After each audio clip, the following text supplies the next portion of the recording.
You literally cannot negotiate with or communicate with a narcissist in the same way that you can with a rational or reasonable person. You cannot. What happened with narcissists is that during childhood, they were exposed to a fair amount of trauma. And so it caused arrested development in the limbic system of their brain.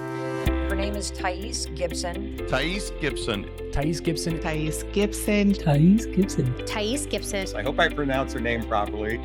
Thais Gibson. I am so excited for you to be here with me today. Thank you for joining us. Welcome, Rebecca. I'm so excited to have you here, and I'm really looking forward to diving into this topic about narcissists and actually how to negotiate with a narcissist more specifically. Will you just do our listeners a favor first and tell them a little bit about how you got into this space and what your background was with narcissists that led you here? Yeah. Well, really, in so many different ways, it started during my practice. I would say I had a high net worth divorce litigation practice, and I started hearing about narcissism a few years ago. I mean, for many, many years, I would say the joke was between divorce attorneys that all the husbands would say that their wives were crazy and all of the wives would say that their husbands were controlling. And that was kind of how it was for a long, long time. And then in the last few years before I stopped practicing, because I now do this work full time, is that you would hear a lot more about everybody's a narcissist. That was kind of, became the buzzword. And, I started to say, you know what, I really want to know what a narcissist is. I really want to know more about this personality disorder. And it wasn't just narcissism. It was other types of personality disorders too. We would hear about antisocial personality disorders or bipolar personality disorders. And so I started to say, I want to learn more about it because I wanted to figure out, how do I win in the courtroom? How do I win in mediations? How do I advocate properly on behalf of my clients, or defend my clients properly if they're being accused of this, and be the best attorney that I can, be the best advocate that I can. And so that was kind of where it started. And then I ended up, when I merged my practice a few years ago, I became an entrepreneur and got involved in some entrepreneurial endeavors. And I ended up in a relationship with somebody who turned out to be a covert narcissist. And I didn't know that that's what that person was. It was just somebody who seemed very charming, and it was a female, but she seemed very charming, but ended up to be very passive aggressive. I ended up not having very good boundaries in the relationship. I ended up feeling kind of sort of bullied in the relationship in a lot of ways. And because it was a peer, it wasn't something that I was used to. As an advocate, I had a very different type of role, and I had built a very, very big practice, a very successful practice. I represented billionaires and celebrities, and, it was a very different type of relationship for me in being a peer, where this person would say, oh, I'm going to complete these tasks and then not do them. And I would be like, okay, how do I hold this person to account? I don't really want to do that. Or this person would sort of, I would feel like they were in competition with me, and I wasn't really quite sure how to handle that. It was just because they were supposed to be my friend. And so I wasn't really sure how to handle certain things that were going on in the relationship. It was just a different sort of dynamic. And as time went on in that relationship, I started to feel the same types of feelings that I felt when I was bullied as a kid for being Asian. And all kinds of things it got worse. It got worse and worse and worse. And I eventually got out of that relationship. But when somebody said to me afterward, oh, that person was a covert narcissist, I was like, what is that? I never heard that term before. And so I started diving deeper into my research. And at the time, I was still practicing law part-time. And so I started really applying what I was learning about covert narcissism and other types of narcissism to my practice. And I really started to see movement in my cases. And I realized that I was really onto something. And that was how I started to get into this work. I love So, that. And it's such a powerful niche because, as somebody who ran a practice for a long time with clients, I've seen so many divorces. And those ones that tend to really drag out or be full of hardship or a lot of difficulty, a lot of them are because there's somebody with a personality disorder. And I think that it's such a powerful resource to be able to provide your clients that you can say, look, I'm not just here from the powerful legal perspective, but even here's this psychological perspective of how to negotiate and how to really pull those levers. So I really want to dive in a moment to what some of those learnings were in terms of negotiating with a narcissist, because I think this is something that needs to be everywhere and talked about way more. But before we do, yeah.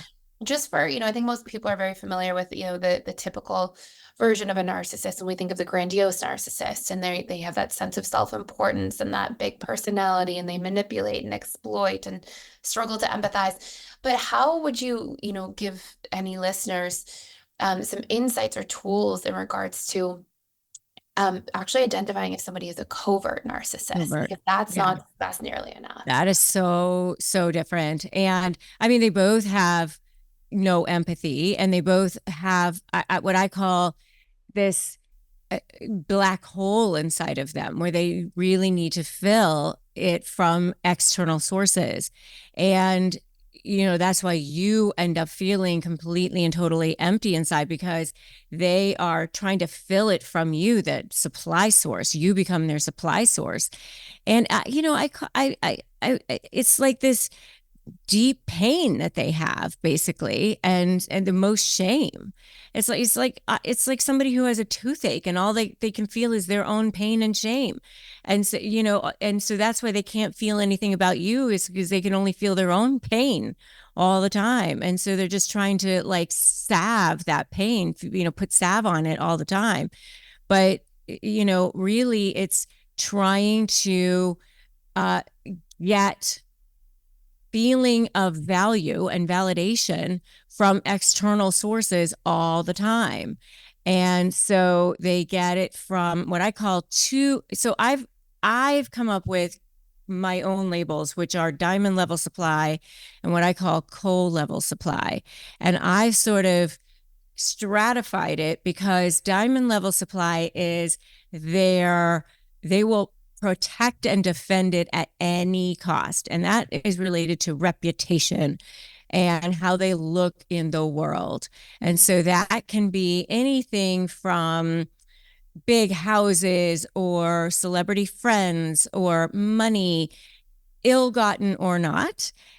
It could be position in companies or position in the world, or anything that makes them look good. It could be a new girlfriend. It could be how their employees, employers, it could be clients, anything related to how they look in the world. In a divorce case, it could be how they look to the judge, how they look to other lawyers, how they look in the court, anything related to that outside world.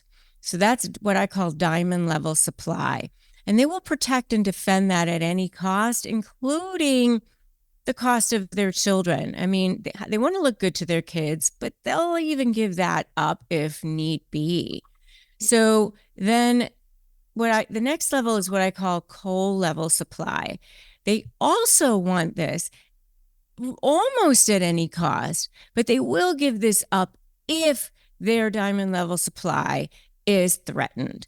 And that is manipulation. So, and this is manipulating you. It is smearing you. It is passive aggression. It is pushing you down to make themselves feel good. And so it is anything related to the what I call the dark underbelly of narcissistic supply, but it is that other side to their personality that they don't always necessarily show, but is always sort of there. It's competitiveness. So it's that jealousy side. And so that's the side that in a negotiation, you have to sort of think about, because most people think narcissists just want to win. That's all they want. But that's not true. They also love the game. They also love manipulating you. They also love seeing you squirm. And so that's why you can never get cases settled, because they enjoy that part of it as well. It's like they get off on it. I love this topic. I can't like stress enough how important this is for so many people who go through this with partners and relationships, but coming out of marriages, divorces, it's just such a great niche. So, But you want to stress that it also takes place in workplaces. It takes absolutely. place in any place where you have a narcissist involved. And I will say that bosses, managers, they say that they're now spending up to 42% of their day dealing with high conflict employees. So companies last year spent $329 billion dealing with high conflict employees.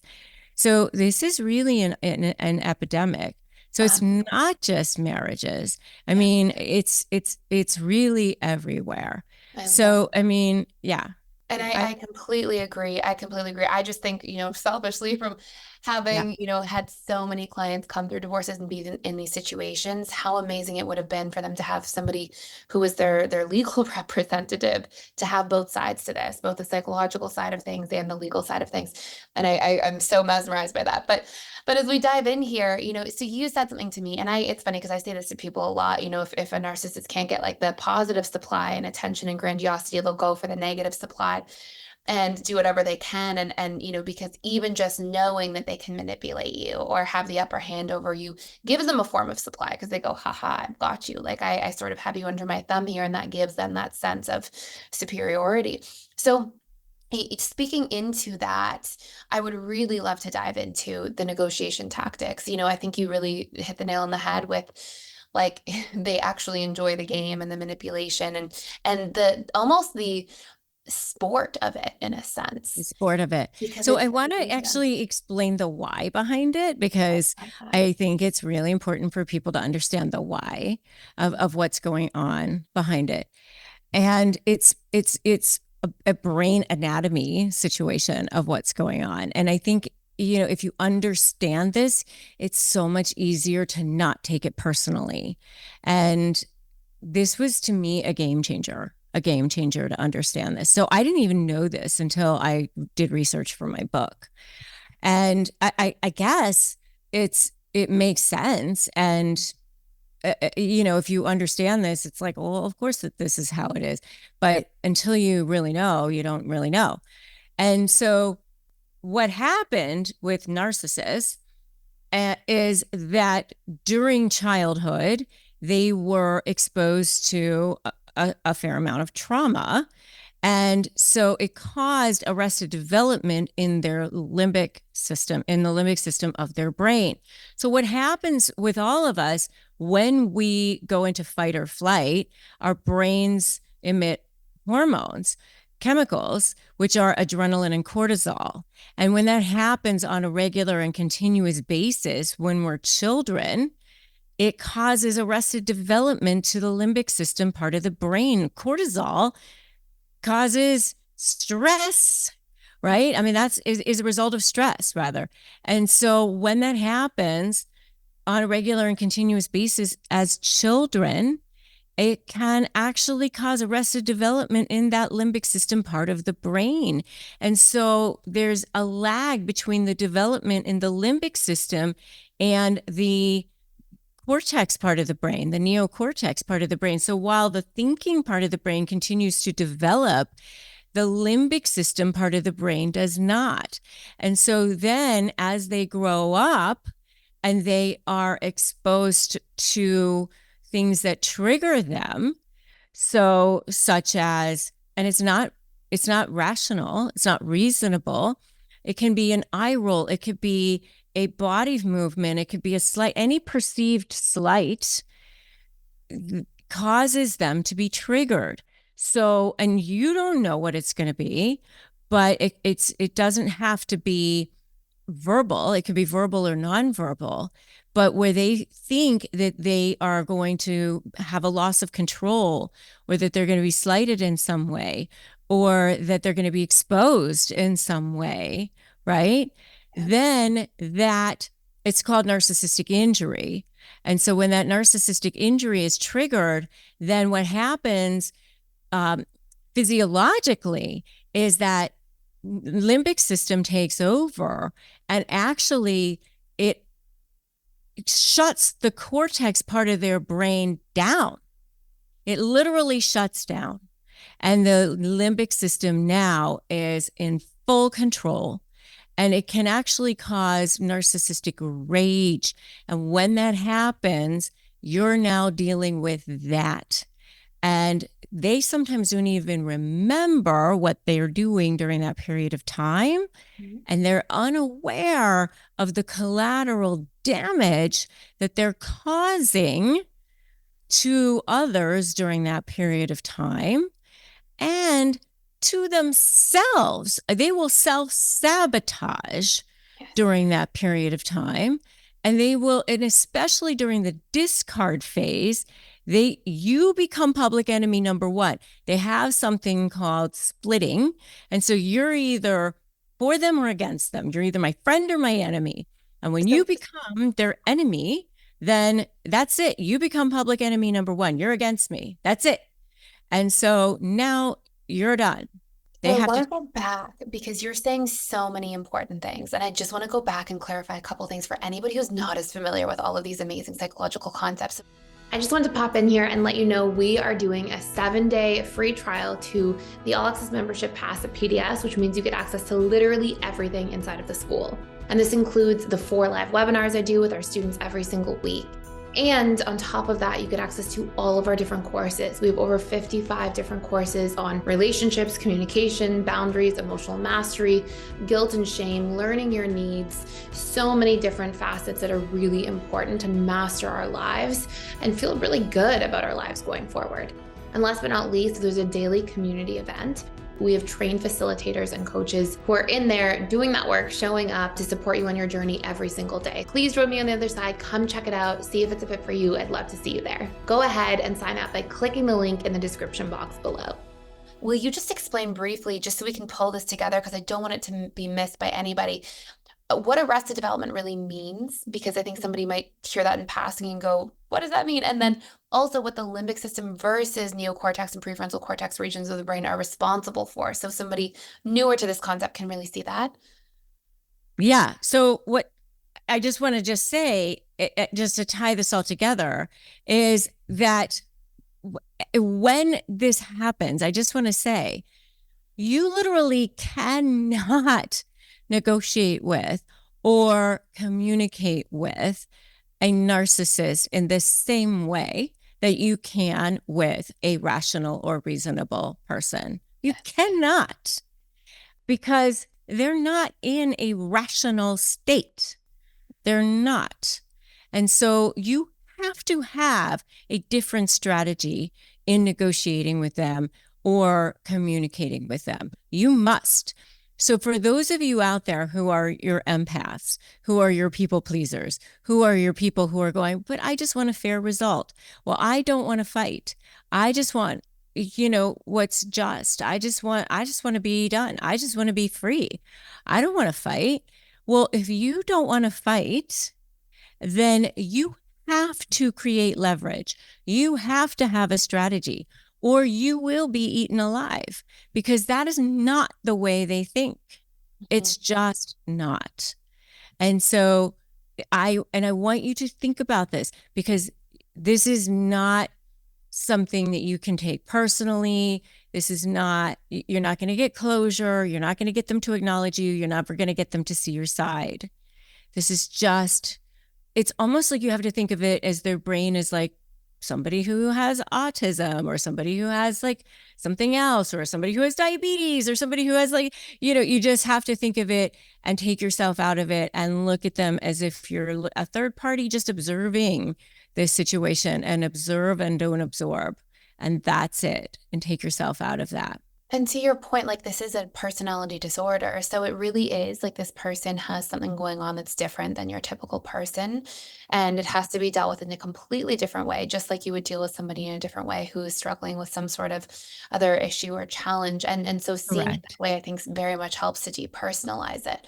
And I think just to sort of summarize what you were saying earlier, so for anybody who's less familiar with arrested development is really this concept or idea that part of us, in very like slang and sort of simplified terms, it's like a part of us that grows up and the other part doesn't. And I think you nailed this by explaining that we have this neocortex, prefrontal cortex regions, which are very much responsible for logical, rational, analytical thinking, and being able to really think things through in a less reactive way. And those areas of the brain, are extremely important. But when our limbic system gets frozen, it can essentially override our logical thinking self. And our limbic system has a lot to do with like, the hedonic highway, the emotional centers of the brain. And so from this arrested development space, a narcissist will intellectually grow up, but emotionally they are not really evolving or growing. You're basically dealing with a 2-year-old and an adult body. Exactly. And I think that's one of the things that can be a little bit scary about narcissists, is that intellectually they are so smart, but they really do have this sort of emotional reactivity of a child. And so if you imagine a young child with a temper tantrum, but who's like a master manipulator and very intelligent, you sort of have this double-edged sword of something that can be very shocking in terms of the lengths they will go to get their needs met, or the degree of like manipulation and the way they'll premeditate these sort of orchestrated plans for things. So just for anybody listening, I love those points, because I think it not only helps somebody see it in a less personal manner, but it also helps somebody realize like, wait, this isn't something that I can deal with. Like, it would be a conversation where my friend and I are in a conflict. Let's sort it out. Let's work it through. You're not subject to the same terms and rules in this particular case. Yeah, you're just not. And so there's that side. And so thank you for clarifying. And so that's why you have to literally see when this happens, when that limbic part of their brain takes over and they're in that narcissistic rage part, which can be for a while because they're after you now. They see you as the enemy, right? And so, and they will take themselves down to take you down. True. Like, that is like they'll go into this self-sabotage mode because it's their limbic system that has taken over. So they're not thinking clearly. They're not thinking rationally. That neocortex part of their brain has been shut down. They're thinking from emotion at that point. And so, I used to, as a lawyer, I would think, why in the hell would they burn their own business to the ground to not have to pay alimony to the wife? But that's what they'll do. That's what they'll do. 100%. Yes. And so you cannot you're really a sitting duck at that point. If you're over there trying to go, well, but they wouldn't do that. Yes, they would. Yes, they would. And I think the strain and the emotional intensity of what they feel is so strong that they will literally do anything to try to relieve that. And that means they'll go down with the ship. That means they'll be like, I will take my life apart, smash it into 1,000 pieces just to know that I did the same thing to you too. And it's not, we're dealing with a different breed of situation here. So those are such powerful points. Now, you mentioned splitting. Well, can we go into splitting for a moment for anybody who's less familiar with this as well? Mm-hmm. Yeah. So, basically when that happens, it is, they see things in black and white. You are either for me or against me. And when that happens, they turn on a dime. It is just, that's it. They don't see things in gray. It is just, you are here or you're not. You're this or you're that. And there's no in between. It's just you're my friend or you're my enemy. And if you're my enemy, then you're going down. Yeah. And I mean, they don't have that in between moment. Yes. And it's very difficult for you to understand because I used to practice law, and a wife would sit across from a husband and go, "But I raised your children. I put you through medical school. Don't you see that? Don't you see who I was? Don't you see all the things that I did for you?" No, they don't. They're at that point. Yep, it's all or nothing. It's like, if you're not on my side, you are completely against me. Yeah. I totally agree. Now, you were mentioning these leverage points, and this is what I think is probably going to be the most, the key takeaways as we dive into this, which is, you said, you're not negotiating with a friend. You're not negotiating with somebody rational. So what do those leverage points become with a narcissist? I'd love for you to tell our listeners. Yeah. Well, there's a couple of different ways that you can go about this. Okay. So first of all, you can do something that I call fluff or favor vomit later. Okay. So you're kind of fluffing up their ego in order to get something that you want. So you give them something that they want in order to get something that you want. So in order to, you're kind of ethically manipulating the manipulator. Okay. So in other words, you kind of in some ways have to let them think that they've won. I mean, because you're never going to get them to admit, oh, you won or whatever. I mean, so when you approach the negotiations in some ways, you kind of have to ask for more than you want. And in some ways, you have to sort of throw them off of what you actually want. Because if they know this is what you want, then they're going to want to make sure that you never get that thing. Okay. So they're going to make sure they go after that. So there's that aspect of it. But then the other aspect of it is building leverage against something that is their diamond level supply. So the strategy piece is figuring out what it is that you actually want. So many times when you're dealing with a narcissist, you've been in so survival mode that when I ask people to put together the strategy for what it is that they actually want, and this is part of my slave program, they're like, I just, don't want them to keep, winning. I don't want them to get away with their lies. I don't want them to, it's like they put it in terms of what they want because they're so conditioned about them, right? It's like, okay, well, but what is it that you want? And so if it's a divorce situation, it's think about the divorce, first of all. Okay, I want half the assets, or I want this much in support, or I want, this type of custody arrangement, or I want this much in child support, or whatever it is. But that's just like the divorce. I'm like, oh, okay, figure that out first. But then even go beyond that. I want to live in a house on the beach, and I want to have, a sexy boyfriend, and I want to have, think about really presence yourself for your life. What is it that you really want? So a couple of different things about that. But think about your strategy for the actual, vision of what you really, really want. Okay. And then I always tell people to come up with a short-term plan too. What is it that what are you going to do for today? For today, I'm going to say, I'm putting boundaries in place. I'm going to be spoken to with respect. I'm putting an invisible shield down around me. I'm going to look at this person as if they're a toddler having a tantrum on the floor. I'm going to say things like, this approach isn't working for me. We can have this conversation when you can calm down. You can start using phrases like that. If anybody's negotiating with a narcissist, by the way, I have a free Crush My Negotiation prep playbook that they can get at winmynegotiation.com. But, there's like just phrases that you can start to use like that. So the summer is coming to a close, and now it's time to welcome in probably our much busier season.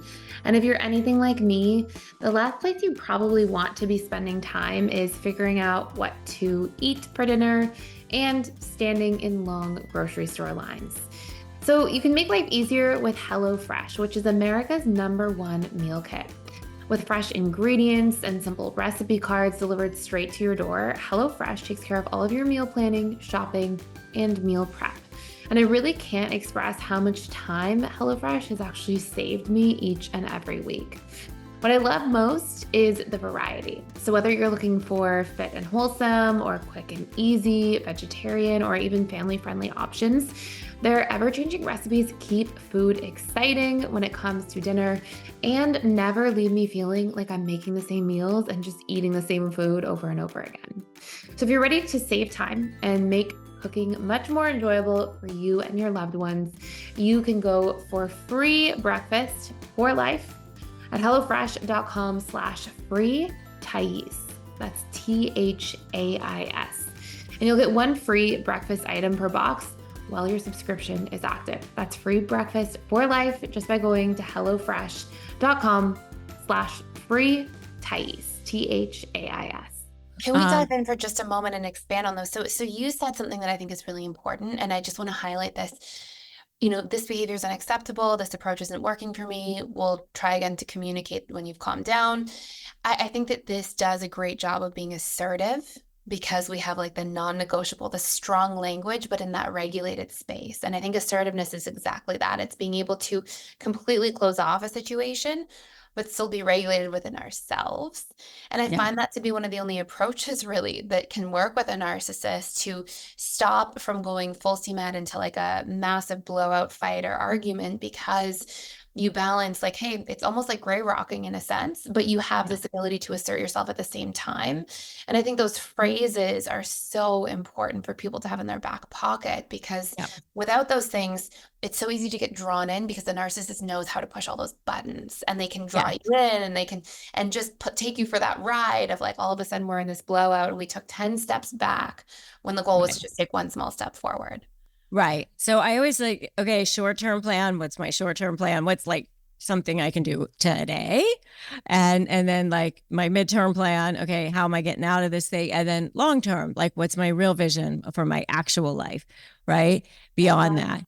I love to get people to do that too, because I've seen so many, survivors of narcissistic abuse, and they lose themselves so totally. That even the idea of going, what's my vision and my goal and my plan?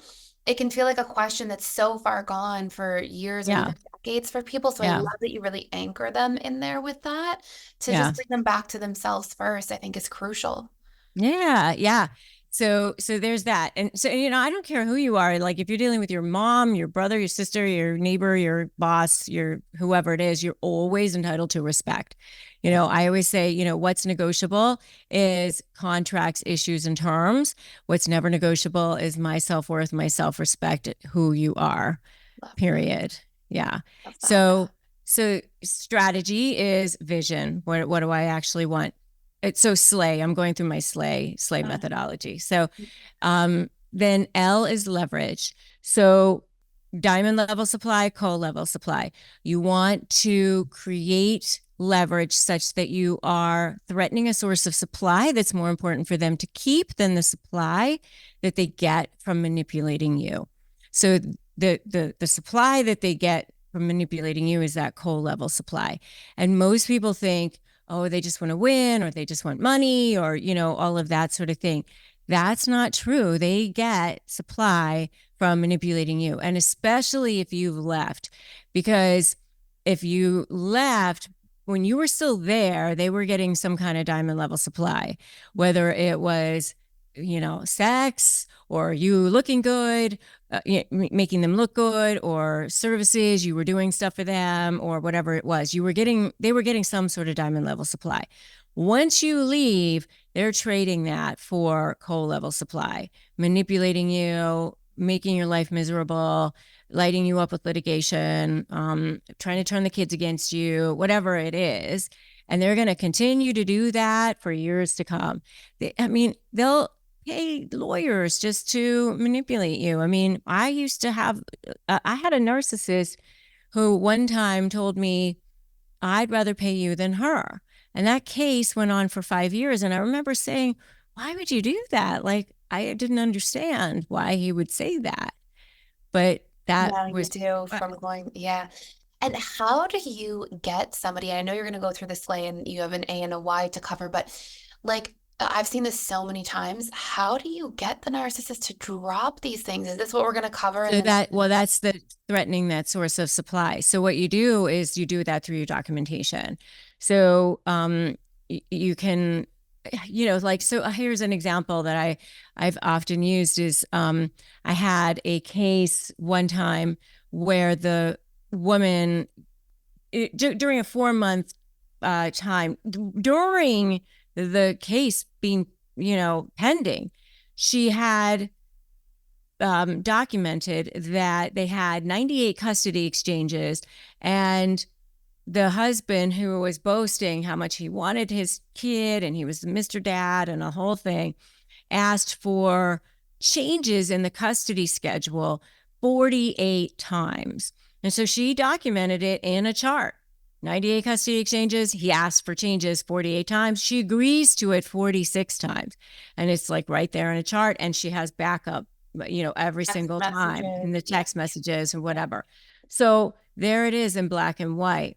And so there's a really great trial exhibit that threatens his source of diamond level supply, because clearly, Mr. Dad, if you are wanting your kids so much, then why are you asking for changes in the custody schedule to get out of your time with him so many times, right? That threatens his source of supply. The image that he's trying to portray to everybody that's involved. Yeah. The image, exactly. So image is definitely image, reputation, all of that is diamond level supply. Yeah. So, if you can find ways to come up with summaries, how many times are they late? How many times are they lying? How many times are they, documentation through text messages, emails, witnesses. How can you threaten that source of supply? It's ethically manipulating the manipulator, because you're not doing anything other than using their behavior against them. And exemplifying the truth of these matters as well, right? Like, I think that's the big part of it, is why it's ethical, is that it's not just like you're doing a tactic and pulling things out of thin air, like the narcissist may. You are instead actually saying, no, here's the truth. Here's the backup. And in doing that, yes, it manipulates that supply, but there's nothing inauthentic or untruthful about it. And so, correct. Yeah, exactly. I see that.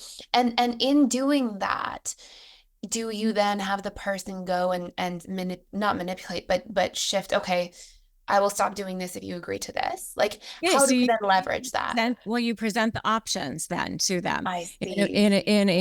In a conflict resolution meeting, whether it's a meeting together with the attorneys, or maybe it's a mediation, or maybe it's whatever the meeting might be. And so option A is the option that you want, and you come together you have your option on a Word document ready to go, so that once you come to your agreement, you print it, you sign it immediately, because they will change their mind right away. And then option B is going to be, I'm going to do all of these things. I'm going to depose the people that you don't want me to talk to. I'm going to file these extra documents that you don't want me to file. I'm going to, move forward with another plan that you don't want me to move forward with. I'm going to surround you in many ways that you don't want me to surround. But it's all based on their own behavior. Hey, I don't want to have to do this, but you have caused me to have to do this. I love this. Where was this when I had a busy client practice seeing people one-to-one? I would have sent so many people your way. I Hey, well, I don't practice anymore either because of the same thing. But, I've sold probably 10,000 of my SLAY programs, and I now have a high conflict certification program where I'm certifying coaches to teach them how to do this. Incredible. And my high conflict negotiation coaches are now coaching people in the same way. And so now I have Breaking Free Power coaching, where I've now certified, a couple hundred coaches, and they are helping people do the same thing now. And so my next level is going to be teaching people how to do this in corporations and government entities, so that just teaching people how to deal with high conflict people in a really productive way. Yeah. And I love this. And I love that, like, at the end of the day, you're just showcasing their behavior and you're saying, okay, this may take away the diamond level supply, or you can agree to this. And this is just something that would be rational, healthy, and normal. Should it not be with a narcissist that you're negotiating with, that might have been an agreement that was feasible or possible. So I just think that's fantastic. Now, we interrupted you from the A and the Y part. So can we dive into those for just a moment as well? Yeah. So with the A, we can anticipate the type of narcissist that you're dealing with. And actually, this will give me a chance to talk about the covert narcissist. I don't think I actually did do that. I don't know Probably if I did. off topic. But yeah, so the covert narcissist, you can anticipate the type of narcissist that you're dealing with, and then figure out, okay, how can I strategically approach it? And then also understand that they're going to bait you. They're going to try to trigger you. So, in my program, I give, I don't know, dozens of ways that you can approach dealing with them, because they're going to try to bait you. So, I just give people what I call my NARC toolkit, so that you can be like prepared. But let me just talk about the covert narcissist and how they are different. So the grandiose is what I call the garden variety. Okay. The garden variety grandiose narcissist is your person who fills the room. They're the impulsive one. They're the one who's walks into a restaurant, demands the best table. They're kind of in a litigation setting. They're going to be the ones who file the false pleadings, who ignore the court orders, who tend to be the ones that you would think of when it comes to narcissists. Okay. The covert narcissists are the ones who tend to be the victims. Okay.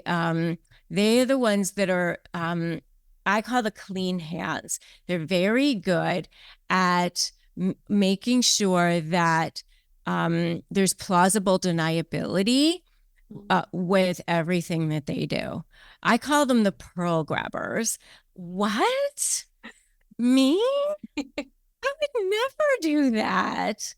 They're the ones that inadvertently leave you off an email chain, but not really inadvertently, right? So very sneaky, very subtle, but things can really sneaky. add up and run deep as time. I had a client once say, and she was definitely married to a covert narcissist, and she said, I feel like it's death by 1,000 paper cuts. Death by 1,000 cuts. So what they'll do in a divorce type of situation is they might start 6 months before the divorce saying something like, oh, I'm so worried about Tim and his drinking. Just really concerned about him. He's under so much stress and he's drinking so much more than he used to with the kids around. And, I'm just worried. Building that quiet narrative in the background. Yes. Yeah. And then by the time the divorce comes, Tim is an alcoholic. And, I think that Tim really probably shouldn't have custody of the kids. I'm just concerned about Tim. And Tim probably barely even drinks. Yeah. Right. And but you'll testify against him for the kids, for the custody, right? it's just been so hard. He left us here alone. And he's and probably a great dad. make you feel like a bad person if you're not somebody, almost like the triangulation kind of piece, right? It sounds like they really will pull in somebody else and guilt them. Oh, Totally. you testify for the kids, wouldn't you, for their safety? Like, how does somebody say no to that? Right. Exactly. And they're the victims, and they'll smear in terms of care, and so, but they're the first ones that show up at the hospital if somebody is sick, but it's more like for show. It's for show. Like, and so but then they're the ones that like, oh, I meant to pick up that thing at the store for you, and I forgot. What's the name of that thing again that you like? I can never remember. It's that passive aggressive sort of thing to kind of let you know that they're sort of putting you down, but it's always that sort of plausible deniability. That very subtle, and it's like you never quite know, was that a backhanded compliment? Was that intended to be rude? Or Yes. Yeah. was that, and that sort of confusion and chaos, which I'm sure also gives them that the chase, right? That coal level supply of Yeah. going, oh, they know that they have the upper hand when they're getting you to question. I definitely do that. Now for a quick message from our sponsor. Can you believe it? In just a couple of months, it'll be time to switch our wardrobe over from summer to fall. Luckily, I found a way to stay stylish as the leaves change without breaking the bank, thanks to Quince. Quince has quickly become my go-to for luxurious cashmere sweaters, pants for every occasion, elegant silk tops, and long, cozy cardigans. Their collection makes it so effortless to refresh my wardrobe every season with high-quality pieces. I personally can't stop wearing their athletic wear, both at the gym and even just casually around the house. I snagged several shirts in beautiful colors and love that they feel so soft and so breathable. The best part is that by partnering with top-tier factories, Quince eliminates the middleman and passes the savings directly to us. This means that their items are priced at 50 to 80% lower than similar brands, making luxury super accessible. But what I love the most about Quince is that they are committed to ethical fashion. They only collaborate with factories that uphold safe, ethical, and responsible manufacturing practices. So not only do we look good, but feel good about our choices. Make switching a season's breeze with Quince's high-quality closet essentials. Head to quince.com/Thais for free shipping on your order and 365-day returns. That's QUINCE/Thais to get free shipping and 365-day returns. Quince.com/Thais. And so what's the why from Slay? Yes. So the why is you, and it's you and your mindset. 100% of winning is you knowing that you can win. And it's also staying on the offensive instead of the defensive. So you have to know that you have to stay offensive. So many people are like, well, I don't want to, file these extra things or go the extra mile, it's, and then they end up where it's like halfway through and they go, oh, I really should have started off being more offensive, because they realize that the narcissist is way ahead of them. And it's kind of too late sometimes, or they're way behind. And you have to know that you've got to get offensive and not just defensive, not just tit for tat or whatever. You've got to be offensive, and you have to know 100% that you can win. Wow. And I really hear that, having that mindset piece as well. I definitely see it for the winning part, but that mindset piece in general, like to stay on top of yourself and your own healing and your own journey, I think as well, because narcissistic abuse is a real thing. It is actual abuse. I know it can cause CPTSD in many people, and it can really cause a lot of harm. And so having that ability to be there and to stay in alignment with yourself, I think is a really important principle that you touched on the you. I love that. Yeah. I mean, I always say that where you want to go is where Glinda, the Good Witch, talks about with at the beginning of The Wizard of Oz, where she was talking to the Wicked Witch. The Wicked Witch came around and was like near her, flying or wherever it was, and she was like, "Go away! You have no power here," and she was so nonplussed. And I just think of Glinda, how she was so in her authentic power. She definitely was secure attachment. She was like, please. And so that is where you want to be. And so when you are in your authentic power, then narcissists don't mess with you. They sense that. They sense when you have that open vulnerability, and then they come to you. When you don't have any openings, when you don't have any vulnerability, they don't mess with you. They feel they're like sharks with blood in the water. When there's blood in that water, they come near you. But when you know who you are, when you have authentic power, when you have complete self-respect, they go past you. That shark swims past and they go to find the next. Because when you know who you are, they don't come near you. I totally agree with that. And I think too, narcissists realize, okay, it's futile. Like I can't get narcissistic supply here in the diamond form or the coal form. Nope. And they realize I'm not going to get it like in positive or negative. So it's not going to be worth my time. I'm going to go move on to somebody else who's capable of giving this to me. Yeah. And that's sort of that antidote, it sounds like. Yeah. They don't come near. And so, and then the narcissist will just be like a gnat flying around for you too. You'll be like, oh, please. And so that's where you want to be. That's where you want to be. And when you stand up to a narcissist, you'll find they are actually much more afraid of you than you are of them. They're going to be the worst right before they give up, because they are like toddlers having a tantrum. They're like, when toddlers have tantrums, it's the same way, right? They just think, oh, well, last time I just had to scream a little louder and I just had to scream a little bit longer, and then they gave in, right? So that's what they're doing. I'm going to just scream a little bit louder. I'm just going to scream a little bit longer, and then they're going to give in. And so that's what they're doing. And you just got to hold firm, hold fast, because eventually they're going to give up. It's so funny. I was listening to this discussion. It was a podcast the other day, and I heard somebody say very quickly in passing, they were talking about narcissists, and they said, if somebody's a narcissist and they act like a child, just treat them like a child, and you be the adult, and you just say, okay, and when you're ready to be finished with your temper tantrum, you come back and we'll have an adult discussion.